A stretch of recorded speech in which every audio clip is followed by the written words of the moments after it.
Hi everybody, it's your old pal Chuck, and today we're taking a look at, from the G.I. Joe 25th anniversary line, this is Duke. Now this version of Duke was a single-carded release based on the G.I. Joe the movie 5-pack.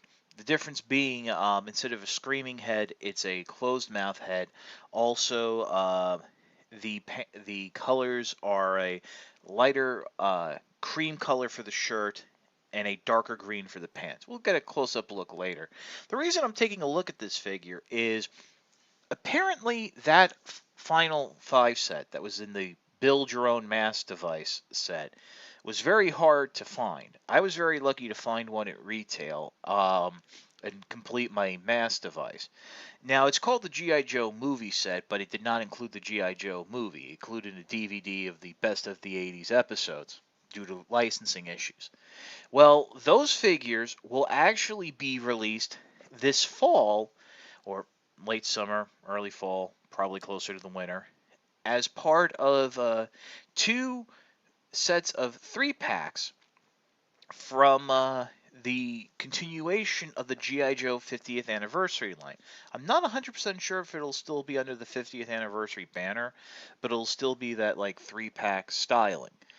Um, and I just wanted to show those of you who may not be familiar with this figure what you'll be getting.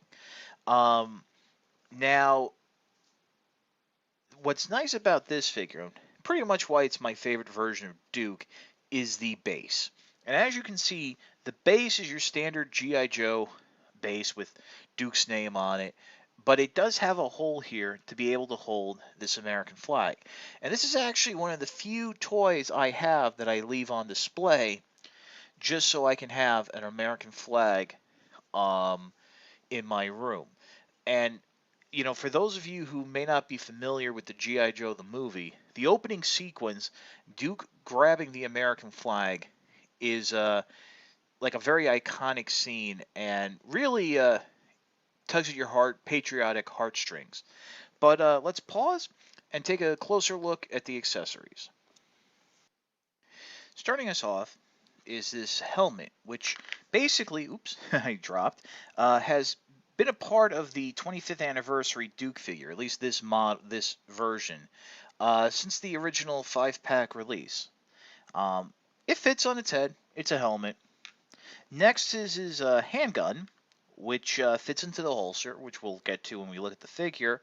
This time it's done up in silver. I actually like this handgun design. And on certain figures where they can actually get the finger through the trigger guard, it's a really cool device. Instead of the M16 with grenade launcher, this version of Duke, as well as the one from the 5-pack, and I'm assuming the upcoming 3-pack, comes with the XMLR MNOP laser rifle, commonly referred to as the G.I. Joe cartoon rifle. This time it's done in silver. I only think it was in another 5-pack that this was actually done in the proper tan with darker brown grip coloring from the cartoon. So that's nice. Now, instead of the uh, binoculars, which the figure really can't hold well, and a basic backpack, Duke comes with this very nice jetpack, which is sort of based on the old Jump jetpack, but as you can see, it really doesn't have the attachments for the. Well, actually, there it does. It has. You can plug in the laser um, gun right there, but in the cartoon, where this is based off of, it didn't have the laser gun. It was just a flying jetpack. So it looks nice. I know these showed up once or twice in various sets during the 25th anniversary. So it was nice to be able to get them in a single pack release. And here we come to the meat and potatoes of our little review here, which is the main figure itself. This utilizes the 25th anniversary Duke body. For those of you who are maybe newer to the fandom, first of all, hi, nice to meet you. Second of all, this is probably one of the worst action figure bodies ever created. Um, you know, this is where you get the phrase Duke arms and diaper crotch from. Basically what had happened, and I'm piecing this together from various Q&As Hasbro did back in 2007, 2008, whatever. The first GI Joe 25th anniversary figures were designed for collectors in mind, under the thinking that they would just buy them and leave them in package. So the look came first, other than the function. They really didn't realize guys were opening these up and, for lack of a better word, playing with them. So let's get to the main issues right off the bat. Due to the sculpting of the arms with the rolled up sleeves, Duke cannot bend his arms 90 degrees, or you cannot bend the arms 90 degrees. He also has what's known as the slit wrists. Um, Basically, due to the rolled up sleeve, the wrist cut is very bare, and actually looks like he's cut himself on the wrist. I mean, it's a nice rotation. The hands are okay. They hold stuff fairly well, but not great. But together, that makes up the Duke arms, which for the most part are rather useless. He has this soft goods bandolier done up in silver. It is what it is. We come down to the waist here, and there we have the diaper crotch. Now, the diaper crotch issue is the fact that in a sitting position, you really can't get the legs to close properly. And this actually made it virtually impossible for this and other figures to sit in vehicles properly. Um, you know, the oversized holster here also didn't do it any favors.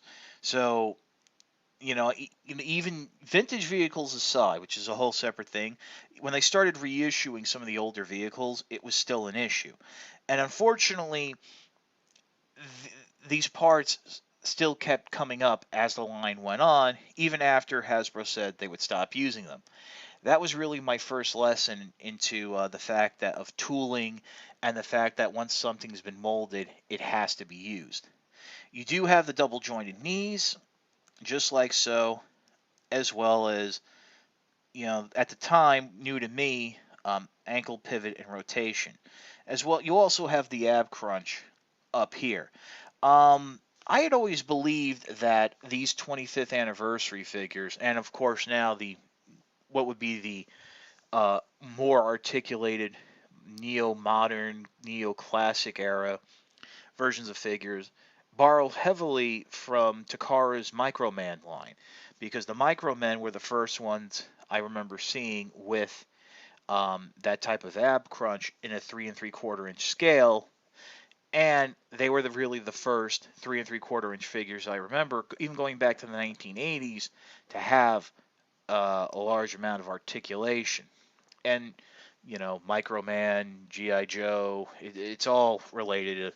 I'll tell the story to you sometime. But last thing I want to show here, as I adjust the camera, is the head, because the head's never really sat well with me.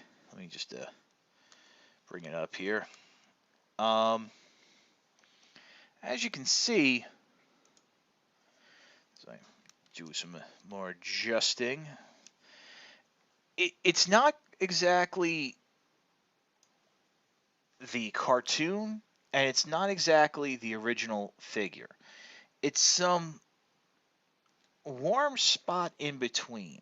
Uh, it just it looks okay, but I really think there's a chance to do a better Duke head. And I think when you look at the Resolute Duke and even Pursuit of Cobra Duke, that was a much better head and likeness to this figure. Keep in mind, it's not perfect.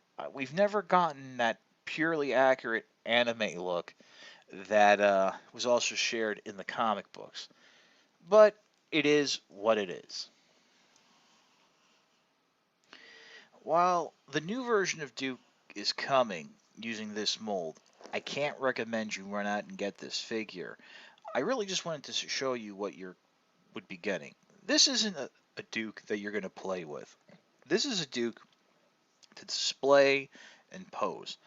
I got this figure because of the fact that the 5-pack version was shipped in a action pose that left its knees horribly warped and the body contorted in such a way that the soft plastic was just completely bent out of shape. I kind of like it. Um, I actually prefer this closed mouth head as opposed to the screaming head. It does actually cut a very impressive look on the shelf. It does have a point of honor, and I do enjoy it. So when you see that 3-pack version coming down the line, it could be worth a pickup to you if you're interested. But just keep in mind, like I said, this is a figure to display, not to play with. This is your old pal Chuck for Duke. We'll see you next time.